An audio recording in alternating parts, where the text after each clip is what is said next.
Assalamualaikum warahmatullahi wabarakatuh. Halo teman-teman semua, apa kabarnya? Semoga teman-teman semua dalam keadaan sehat dan selalu dalam lindungan Allah Subhanahu wa taala. Alhamdulillah, kita bertemu lagi dengan saya, Bapak Cahya Setia Prananda. Pada kesempatan kali ini, kita akan membahas mata pelajaran Sejarah Indonesia kelas 10.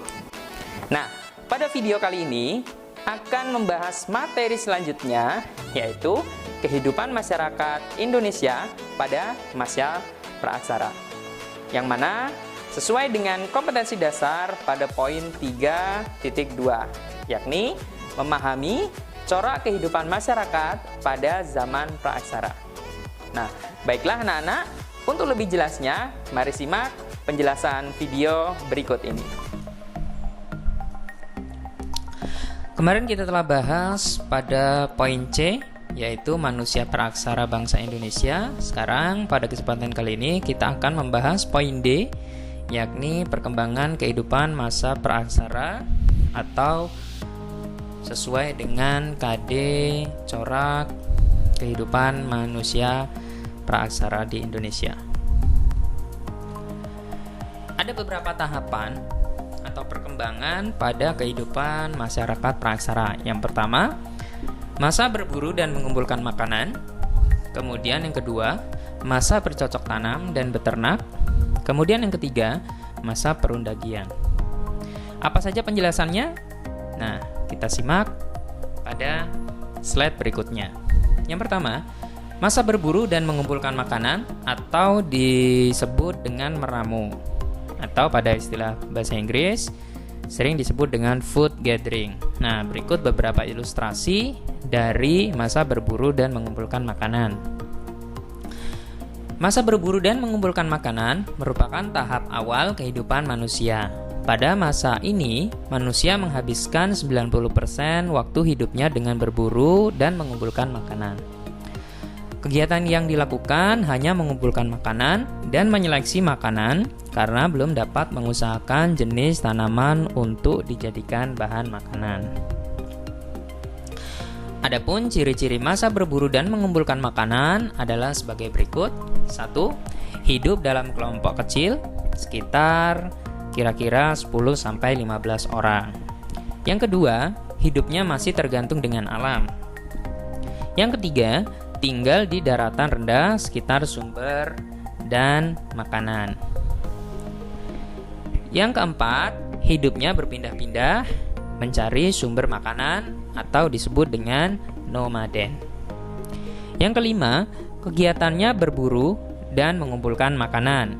Kemudian, menggunakan alat masih sederhana berupa kayu, batu, atau tulang.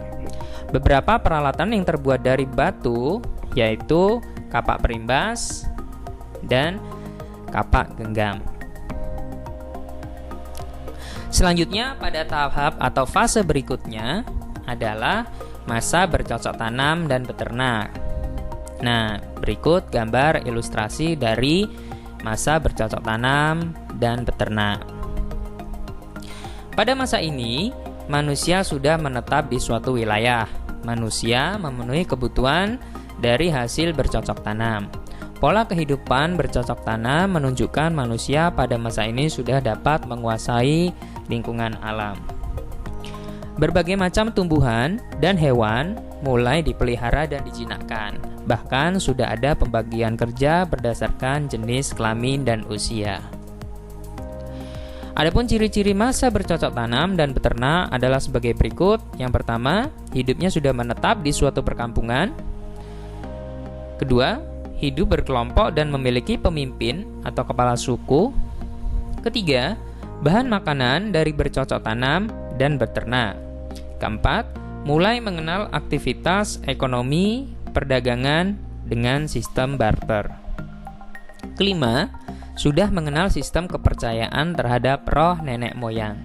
Kemudian yang terakhir, manusia berhasil membuat perlengkapan pertanian dan perkakas rumah tangga yang memiliki permukaan halus dan tajam. Benda-benda tersebut yaitu beliung persegi, mata panah, kapak lonjong, gurdi, pisau, perhiasan, serta gerabah.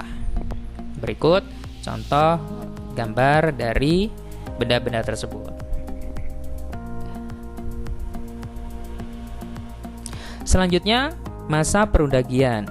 Nah, itulah ilustrasi pada masa perundagian. Masa perundagian merupakan masa dengan tingkat kebudayaan tertinggi pada masa praaksara. Pada masa perundagian, masyarakat mampu membuat peralatan dari logam. Meskipun demikian, tidaklah berarti hilangnya penggunaan peralatan dari batu. Sisa-sisa tempat tinggal mereka tersebar di Sumatera, Jawa, Sulawesi, Bali, Sumbawa, Sumba, NTT, dan Maluku. Adapun ciri-ciri masa perundagian adalah sebagai berikut. Yang pertama, ada pembagian kerja berdasarkan kemampuan yang dimiliki. Kedua, perdagangan barter menggunakan perahu bercadik. Ketiga, pesatnya kemampuan membuat alat-alat dari logam.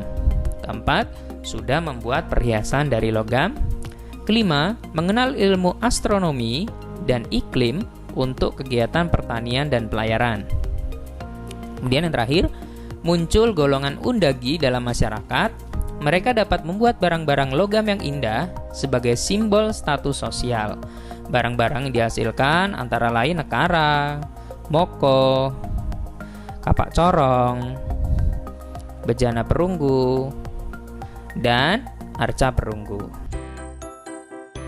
Nah, demikianlah beberapa hal yang bisa saya sampaikan. Sebelumnya, saya mohon maaf yang sebesar-besarnya kepada teman-teman semua. Apabila di dalam penyampaian tadi mungkin ada kesalahan sikap ataupun kata. Semoga apa yang kita bahas tadi menambah khasanah keilmuan kita semua. Wassalamualaikum warahmatullahi wabarakatuh.